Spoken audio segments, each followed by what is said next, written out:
Hello, everyone, and welcome to another episode of FuelMade's D2C Inspiration Series, where we're talking to marketers and founders from leading brands. My name's Tina. I lead marketing at FuelMade, and we're a Shopify agency specializing in custom development and design, conversion rate optimization, and Klaviyo email and SMS marketing. I have two super awesome guests with me here today, Jeff from 180 Marketing, an e-commerce SEO agency, and Shaquille from gloves.com. I'll get you both to introduce yourselves. So Jeff, why don't we start with you? Sure. So my name is Jeff Oxford. I'm living out here in Bend, Oregon, and I run 180marketing.com, which is a e-commerce company that specifically focuses on, or SEO company that specifically focuses on e-commerce clients. So we've been in business for about 8 years now, and yeah, we're a smaller company, but we're lean and mean, and we live and breathe e-commerce. Awesome. And yeah, my name's Shaquille, from Austin, Texas, born and raised here, and I own and operate gloves.com. I've been in e-commerce for over 10 years now, and have acquired several brands over the years, and gloves.com was our newest acquisition.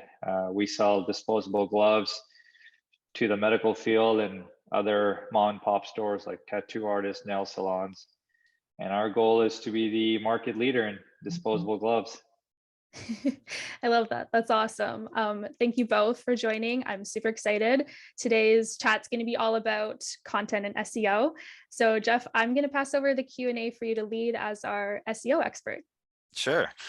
So Shaquille, some questions that I'm sure that I'm actually kind of curious about myself is, you know, you've been in the e-commerce game for a while, and gloves.com is kind of the newer ones. So in those 10 years of e-commerce experience, what have been some of your experiences with SEO so far? What have been the good, the bad, and everything in between? It's changed a lot. When I first got into it in 2012, SEO was a big marketing plan for a lot of e-commerce owners. This was before Facebook ads was prevalent. This was before Amazon was taking a huge chunk of Amazon. And this was before kind of when Google Text or Google Shopping got expensive, right, as it is now. And I remember the days where it was a bit easier to get ranked on Google for various keywords. Strategies that are considered black hat or less prevalent were strategies that were used back in the day. You know, just small things like commenting on forums. You know, that was as good as getting a signaling to Google as a backlink. And today it's a lot harder. You have to be way more patient.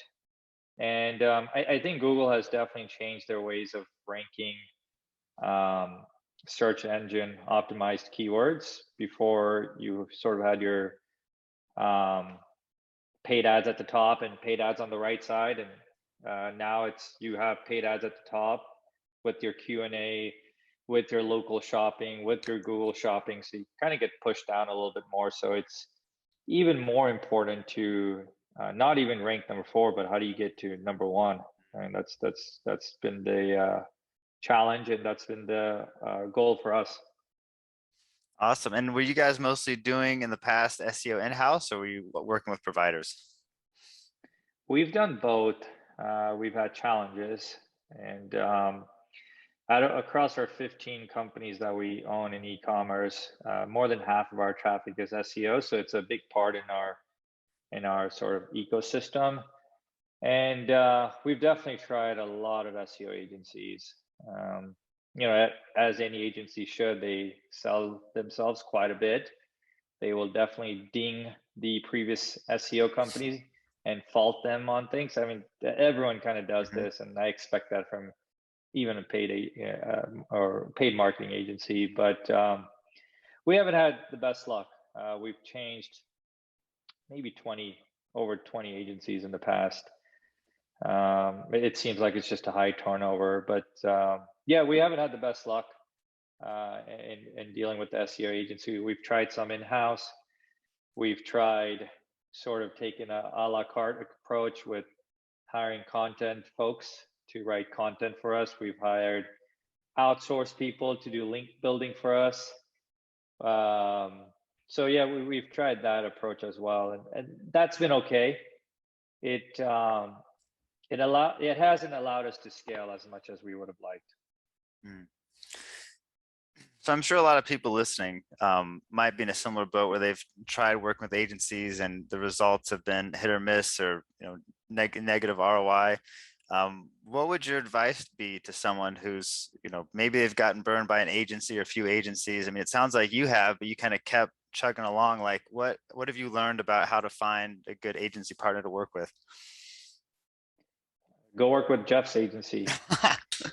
Appreciate it. But I think it's like hiring an employee. It's really hard to gauge how they're going to do. With the interview, everyone will sell themselves. They'll sell you bells and whistles.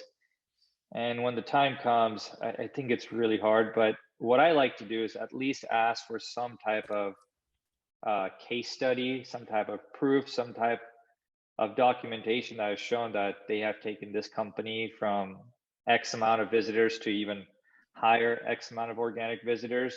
And again, don't even look at total website visitors. Focus on the organic visitors, because I know people sometimes confuse that as they'll go to SEMrush and just be like, oh, that company has a higher traffic. Well, people could be getting a lot of traffic from paid advertising too. So really focus in on the organic traffic.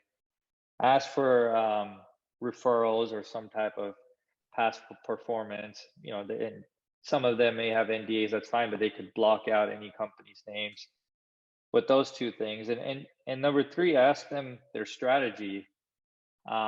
If and Google, type in what are black hat SEO strategies.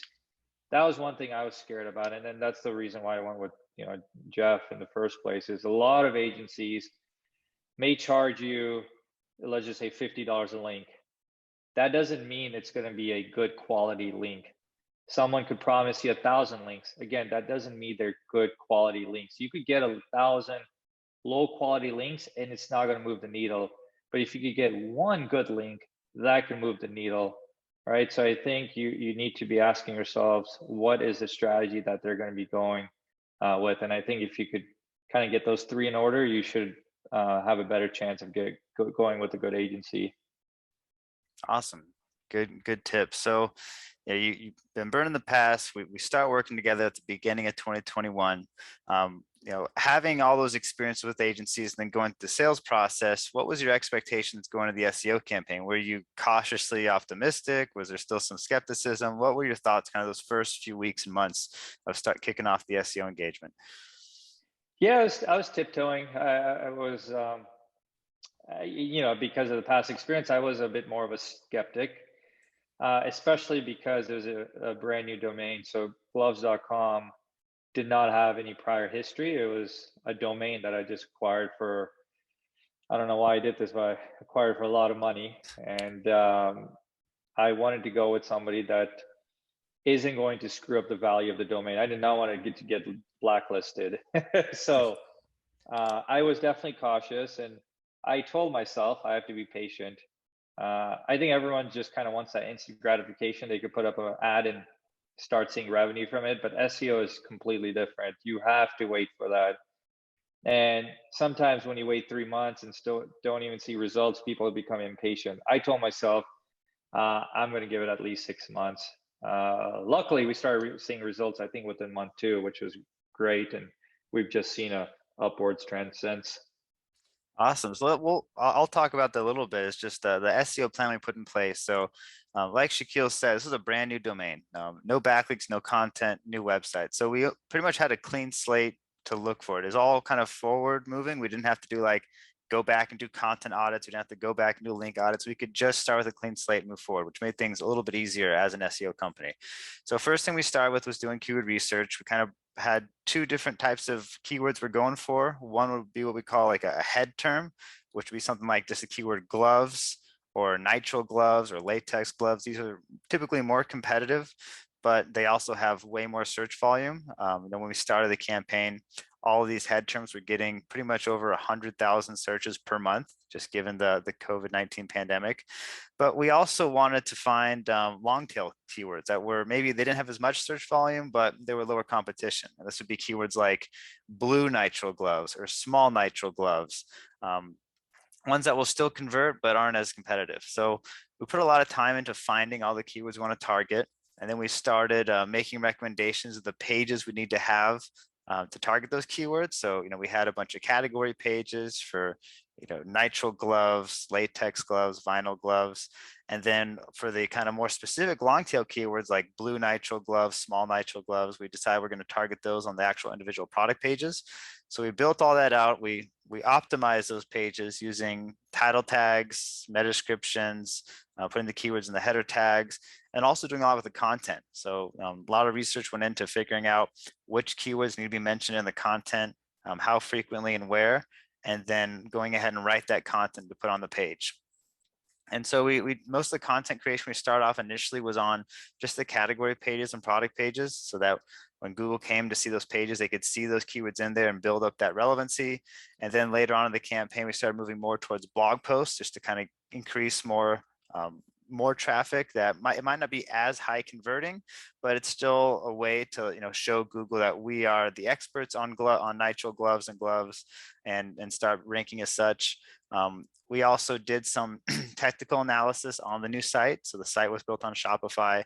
A lot of work went into looking at the top navigation to make sure it's structured properly, not just for search engines, but also users, looking at ways to improve the site speed, looking and fixing crawling issues. And we also had some internal linking we did.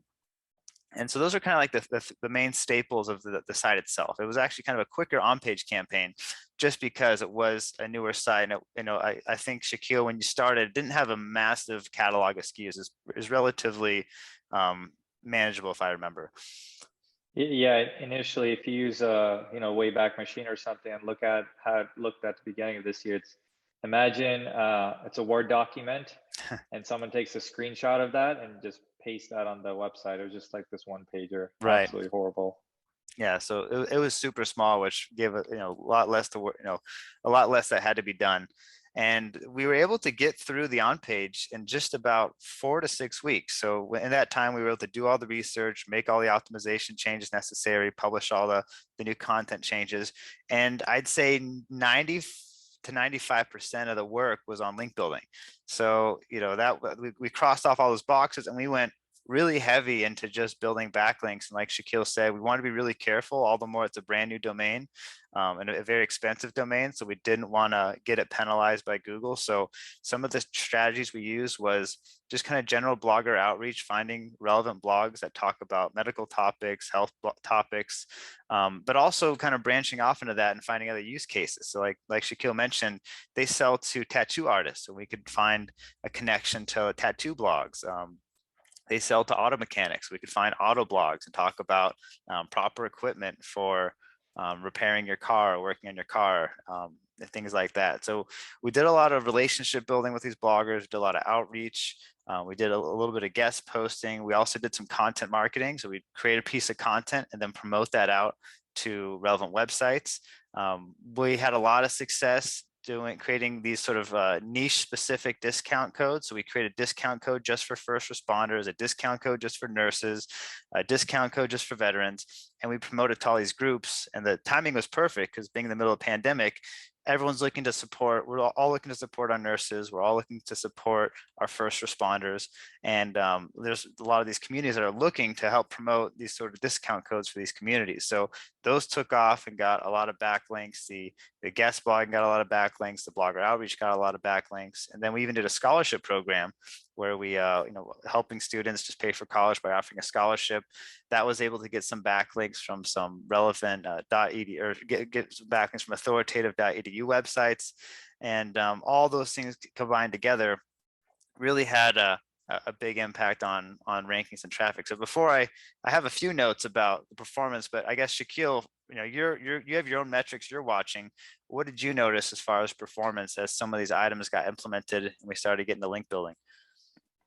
Yeah, I remember, like, for me as a business owner, the question I always have with any type of marketing is, how do I get a quicker ROI? And I started, in my mind, I wanted to focus on these kind of high traffic keywords, like gloves and nitrile gloves, which I think gets like 200,000 searches each keyword does a month. And that's the way I was kind of looking at is our traffic when we started, I think it was at 0 or like 100 visitors a month, and it's exponentially a lot more now. But for me, it was how do I make sure that the traffic is increasing, and then how does that convert into revenue? Because you could have certain keywords which isn't considered your transactional keywords. They're just sort of knowledge keywords, and for me, I'm getting traffic but not getting conversions. That's not good enough either. So I focus on a blend of traffic and revenue just to make sure I get the ROI. But I think sort of one point there is I make this mistake often is how do I focus on the highest ranking keywords? And I think everyone does that is, all right, t-shirts has the most traffic, let's go after that. But it should be supplemented, like you said, with long tail keywords. Yes, they're going to have lower traffic, but they typically have higher click-through rates, typically have higher conversion rates, and they're lower competition, right? So I think with any SEO strategy, a combination of sort of these specific long tail keywords versus your competitive keywords should be used, and that's what we've been doing with you. Awesome. Yeah. And some of the things that we noticed, and every SEO company is going to say it takes time, and it does, and it's still growing. But in just the first few months, we started to see some rankings, and I think is around the 5th or 6th month mark when we started to really get some big jumps. And I know we were up to number 2 for gloves, which was getting searched at least 100,000 times per month. Then there's nitrile gloves, which is even higher converting because it's more specific, which is also, I think, has even more search volume than gloves, surprisingly. And we got number 2 for that one as well. And then within 9 months, last I checked, the website has more than 2,500 keywords on page 1. And go back the clock 9 months, it was pretty much 0. So from 0 to 2,500, there was a huge win. And again, it's just making sure the website's in order, making sure there's no technical issues, doing the keyword research, optimizing the page as necessary. But again, since it's a new website, really what lifted the needle and got most of those results, it was all the link building and work that went into that. So Shaquille, from everything, from all your experience, being in e-commerce and working with SEO providers and even doing some yourself, any sort of general insights that you think could help other business owners, whether they're looking to do SEO or bring it in-house or find a provider? Any other tips that come to mind? I mean, I think a bunch do. Within SEO, there's like several different ways to use strategy. You talk quite a bit about on-page SEO, including title tags, meta tags, but even within each of those, it has its own unique strategy. You cannot just stuff it with a bunch of keywords, which I think back in the day, like that was something everyone used to do, was just stuff it with the same keyword. But within each strategy, I think you have to make sure as a business owner to stay on top of your SEO agency. It's not a set and forget it. I just don't tell Jeff, hey, go get me backlinks and that's it. I mean, we have bi-weekly calls where we provide each other updates. We provide each other new product launches. Jeff's team provides us what's been working, what hasn't even been working, right? Not all strategies are going to work out, and it's working as a team. That's number one. It's not you against them. It's not, hey, if you don't do this, I'm going to fire you type of relationship. It has to be a partnership, number one. Number two is, like I was saying, there's unique strategies for within SEO, multiple ways. I think as a business owner, you should also try to get yourself a bit more versed within that strategy. It's the same with paid marketing. you could hire an agency to run the things for you, but if you don't know what type of questions to ask, you're never going to know if they're doing a good job or a bad job. But if you at least educate yourself, you at least know what type of insights to give. So I think those two things are important. And the number three is just supplement the SEO with some type of content as well. So we're always doing content writing, and we actually just handed off to Jeff's team too. But just making sure that all facets of SEO is being covered and just not left. I don't think we've talked much about like site speed. That's another important thing as well. So just making sure everything is working together as needed. That's great.